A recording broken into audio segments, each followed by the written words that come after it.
One small habit quietly destroys how people perceive you. It happens in meetings, relationships, even casual conversations. And the strange part is this: the more intelligent someone is, the more likely they are to do it. It's the moment you start explaining yourself, even when nobody asked. Explanation is a reflex, an old one. You use it before you even notice it. It appears at the exact moment you feel your position is being threatened, when someone looks at you without confirming, when the other person's silence lasts 1 second longer than it should, when you're not sure whether you're still accepted within the frame. That's when you start explaining why you did, what you actually meant, what the real intention was, not because you were asked, but because something in you sensed danger. Most people believe explanations are an act of clarity, of good faith, of maturity. They believe that if they talk enough, they will repair perception, that if they provide context, they will be understood, that if they reveal their inner process, others will see they have nothing to hide. That is the official story, the socially acceptable version. But the truth isn't there. It never was.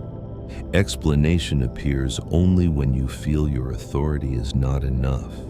No one explains from a position of real power. Power does not justify itself. It does not elaborate. It does not defend itself. Power stands and waits. Only those who feel the need to be accepted also feel the need to be understood. And the need to be understood is always a disguised weakness. Biologically, the reflex makes sense. Your brain is built to avoid exclusion. In old tribes, being pushed out of the frame meant death. So any sign of disapproval triggered reassurance behaviors, smiles, explanations, subtle submission. Your body still runs on the same system. Only the tribe is changed. Now it's no longer fire, it's reputation, status, access, influence. Socially, explanation has been packaged as a virtue. People who explain are seen as reasonable, open, fair. But that's only the surface. Underneath it, explanation sends a different message. It signals that the other person's reaction matters more than your position, that their perception is the final authority, that you are willing to step down from the frame to calm them. Without realizing it, you make a trade. You give up control for an illusion of peace. Attentive people feel this immediately, not consciously. Instinctively. When someone starts explaining too much, a subtle shift appears. The other person's tone changes. The questions grow colder, the pauses longer. Not because the explanation was wrong, but because it was offered. You signaled that you are vulnerable to judgment, and where vulnerability appears, so does the temptation to use it. Power is not taken by force, it is given. Piece by piece. Every time you feel the need to clarify something that was not explicitly challenged, you lower it a little. Every time you correct an assumption that was never stated, you signal that you are attentive to reactions, that you adjust, that you are reactive. And reactive people have their rhythm dictated to them. Before we go further, notice something uncomfortable. Think about the last time you felt the urge to explain yourself in a conversation. Chances are, no one actually asked you to. The impulse came from inside, from the fear of how silence might be interpreted. And that single moment already revealed the entire power dynamic. There is a huge difference between responding and explaining.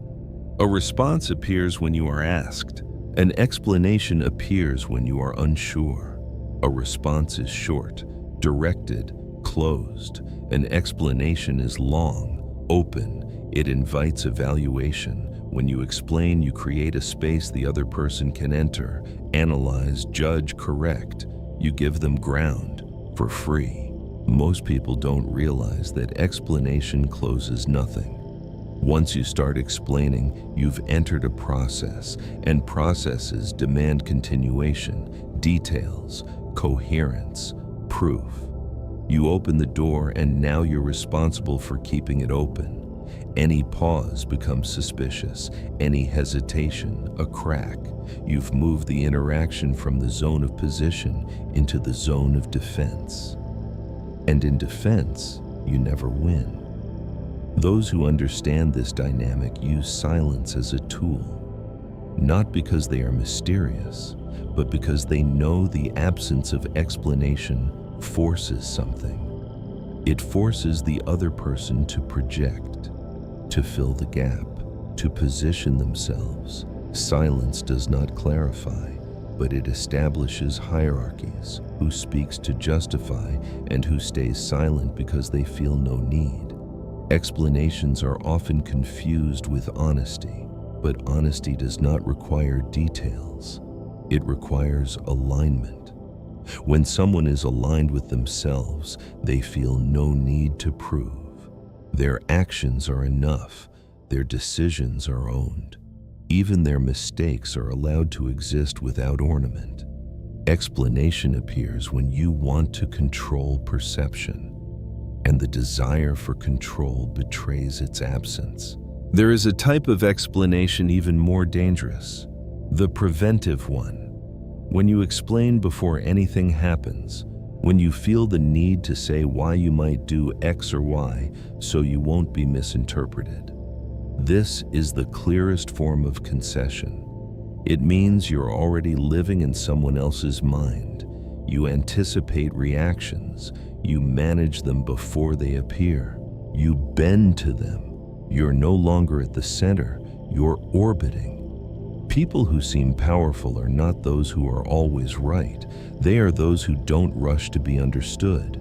They let uncertainty exist, not because they can't explain, but because they have nothing to gain from it. They know that in any interaction there is a frame, and the frame is not set by words. It is set by who justifies and who does not. When you explain, you say without meaning to, I'm open to negotiation, I'm open to reinterpretation, I'm open to adjustment, and that may be acceptable in technical contexts, functional ones. But in power relationships, it's an invitation, a signal, a loosened knot in a structure that should have remained rigid.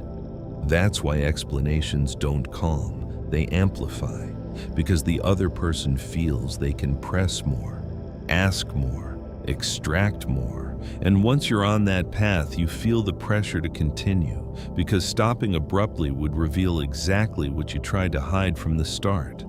Insecurity. Real power does not lie in having arguments, it lies in not needing them. That doesn't mean being vague or confused. It means not surrendering your position for temporary comfort, letting tension exist.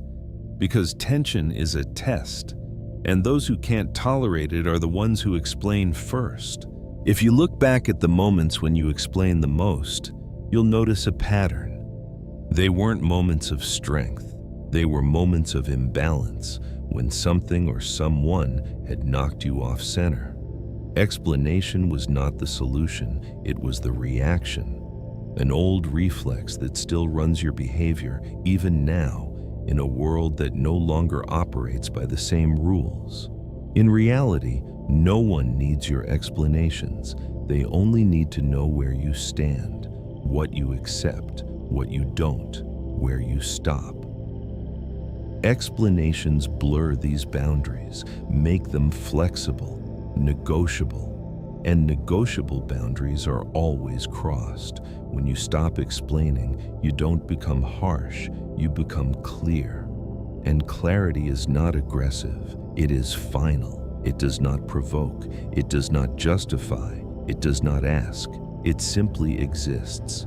And precisely because of that, it shifts the balance without noise, without drama, without warning. This is the first rupture. the moment you begin to see explanation not as an act of intelligence, but as a signal. One you've sent too many times without knowing what it was actually saying about you. After you understand that explanation is a signal, you begin to see the world differently. Not because people have changed, but because at last you notice what happens before words. You see the micro pauses, the slight raises of an eyebrow, the silences that ask for nothing, yet obtain everything. And you begin to realize that real exchanges of power don't take place in what is said, but in what is left unsaid.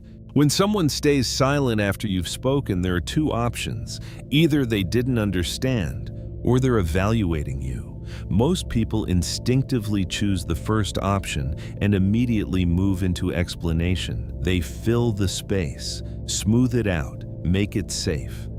But that space wasn't empty. It was a test. And the test wasn't about clarity. It was about tolerance, about who can remain still without feeling the need to defend themselves. Explanation destroys tension, and tension is the only thing that reveals where power sits. When tension disappears too quickly, the frame disappears with it. All that remains is a flat conversation where the roles are already set, even if no one has named them. The one who explains has positioned themselves lower, not dramatically, not visibly, but enough to be felt. People don't respect logical coherence, they respect emotional stability. When you explain, you signal instability. You show that you react to possible interpretations, that you move based on how you might be perceived. This tells the other person that they are the fixed point. You are the variable, and variables get adjusted. There is a dangerous illusion that explanation protects you from conflict. In reality, it prolongs it, because explanation doesn't solve the core issue. The issue isn't misunderstanding, it's hierarchy. And hierarchy isn't negotiated through words, it's observed, felt, accepted, or challenged. Explanation only delays the moment it becomes obvious. Every time you explain, you leave a door open, not to agreement, but to ongoing evaluation.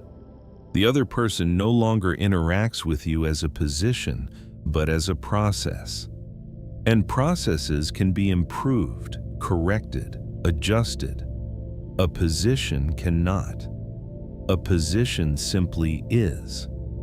That's all. Those who understand this don't interrupt others' explanations. They allow them. They listen. And while they listen, their position solidifies because they have nothing to prove. They don't rush to intervene. They don't correct immediately. They let the explanation exhaust itself.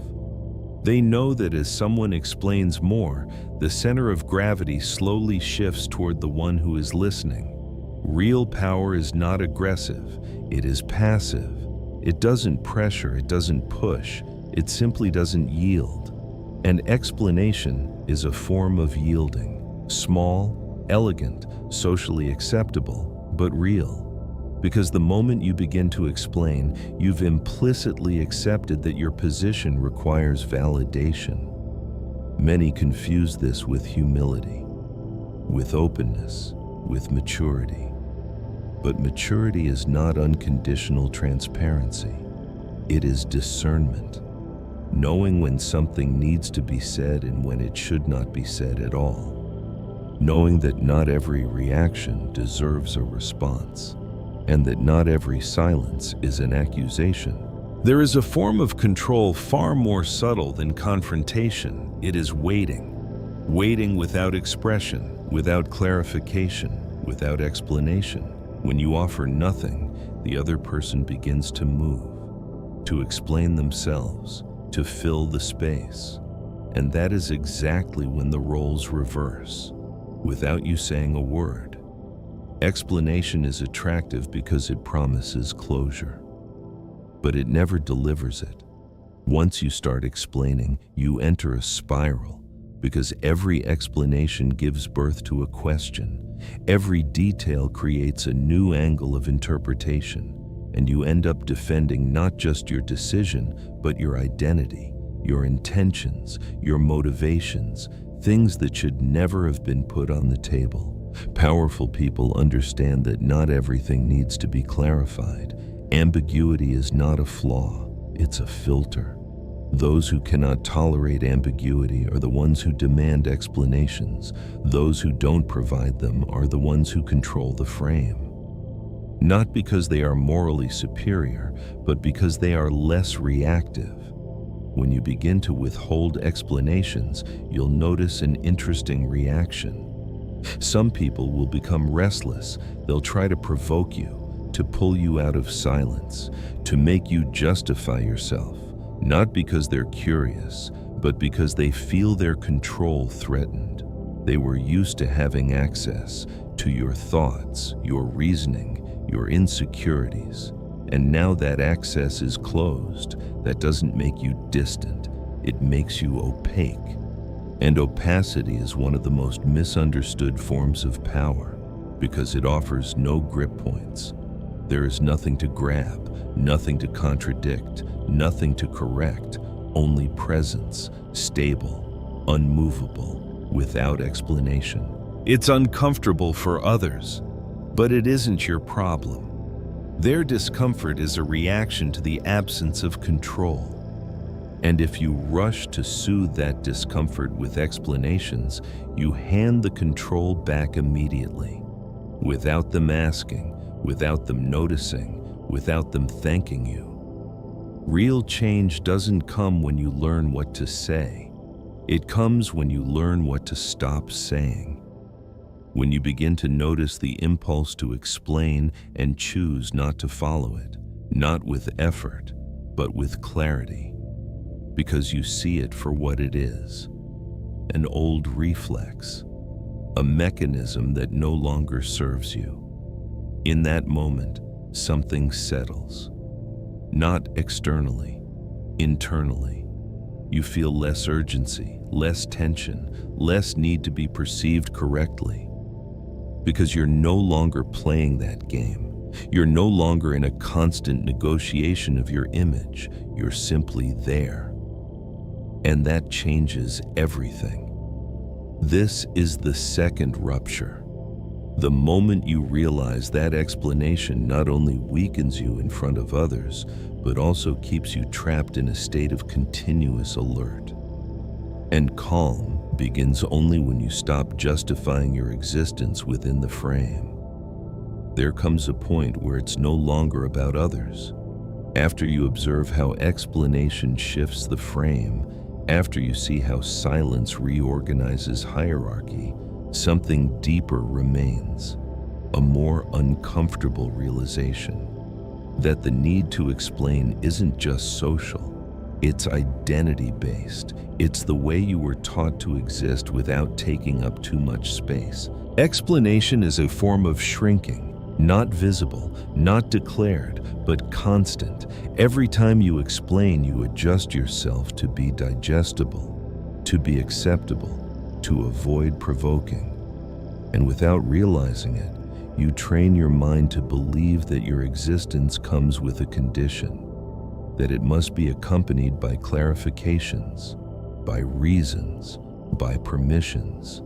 This creates a kind of exhaustion that rest doesn't fix, because it doesn't come from physical effort, it comes from continuous self-monitoring, from looking at yourself through other people's eyes before you ever look at yourself.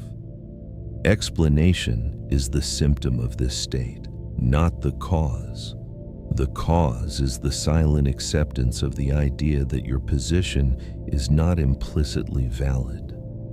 People who live this way end up speaking more than necessary, anticipating, correcting, adding footnotes to their own decisions, and the more they do this, the harder it becomes to stop. Because explanation doesn't calm anxiety. It feeds it. It creates dependence on reaction. When you don't explain, a gap appears. And that gap is uncomfortable at first, for you, because there is no longer immediate feedback there. You no longer know what the other person is thinking. You no longer receive subtle confirmations that you're on the right path. You're left alone with your decision, with your position, with your silence, and that is more frightening than any disapproval. But that is exactly where separation begins. Between those who react and those who choose, between those who adjust and those who remain. Power doesn't appear when others accept you. It appears when you no longer need that outcome in order to remain stable. At some point, you'll notice something almost banal. When you stop explaining, conversations become shorter, not because they become colder, but because they become more efficient, cleaner, without unnecessary branches, without preventive justifications, without detours. You say less, but what you say remains. Some will interpret this as lack of interest, others as arrogance, others as mystery.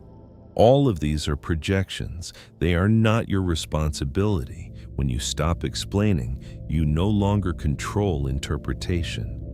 And that feels like a loss, but it's also a release, because control over perception was an illusion anyway. Explanation is the attempt to fix something that cannot be fixed, your image in other people's minds. No matter how much you explain, you will never reach a final version, because everyone sees you through their own filters, and when you try to adjust those filters with words, you only enter a game with no exit. When you let go, something changes inside. You don't become indifferent, you become selective. You no longer feel the impulse to respond to every reaction, every raised eyebrow, every ambiguous silence.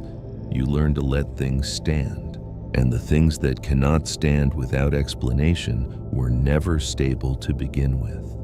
This is the final form of detachment, not withdrawal, not isolation, but the absence of the need to constantly adjust yourself. You realize that most interactions are unspoken tests. People check where you stand, how flexible you are, how quickly you yield. And explanation is the wrong answer to these tests, because it answers a question that was never asked. When you don't answer, the test dissolves, because there is no longer any ground, no reaction, only presence. And steady presence is hard to move, hard to manipulate, hard to frame. In the end, no technique remains, no strategy remains. What remains is a state, a quieter one, heavier, slower. You no longer feel the need to fill spaces. You no longer feel the need to be clear to everyone. You are clear to yourself, and that is enough. Explanation begins to feel like what it always was: noise, excess, an unnecessary movement in a game that is decided anyway, before words. You don't actively reject it anymore. You simply stop producing it. And when you fall silent, not to provoke, not to manipulate, not to obtain something, but because the impulse to defend yourself is gone, calm appears. Not a warm calm, not a comforting one, but a cold one, stable, functional. It is the calm in which emotional reactions seem primitive, predictable, easy to read. It is the calm in which you are no longer in a hurry to get anywhere in the conversation, because you are no longer pushed from behind by the need for validation. That's where everything ends, without a conclusion, without a final message, just with a silence that no longer asks for explanations and offers nothing in return. And eventually, something becomes obvious. The world doesn't demand your explanations as often as you think. Most of the time, the pressure comes from inside, from an old reflex, one that slowly disappears the moment you stop feeding it. And when that reflex fades, Conversations change. People feel the difference, not because you said something impressive, but because you stopped trying to justify your presence inside the frame. You simply remain there, stable, unmoved. And if reflections like this help you see these hidden dynamics more clearly, take a second to like the video and subscribe to the channel. It helps the ideas reach people who are still trapped in the reflex of explaining everything.